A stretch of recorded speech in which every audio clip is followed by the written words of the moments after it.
At its simplest, buyer intent in HubSpot is its way of telling you which companies are showing meaningful signs of interest in what you do, even before they've raised their hand, right? So, I mean, there's this kind of general trend in which companies are doing 80 to 90% of the research before they ever speak to you or a sales rep at your company, right?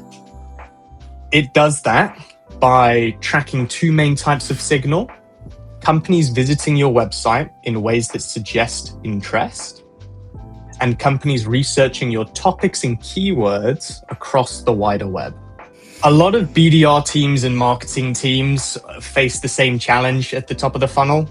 So, I mean, I mentioned it previously now, but you've got website traffic, you've got activity, you've got people researching, but you don't really know which companies matter, what they're looking for, or when something should actually be passed on to sales. Sales often ends up waiting for very clear qualification, while marketing sees a lot of activity without a clean process for deciding what should actually be handed over and when. What this really means in practice is that good fit accounts quietly get missed. Nobody has clearly defined behaviors of what matters most.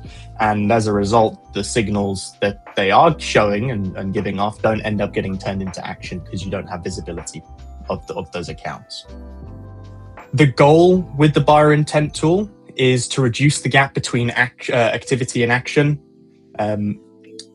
What buyer intent does is make those early signs more visible, especially around visitor intent and research intent, so that marketing and sales can actually focus on companies that are worth paying attention to.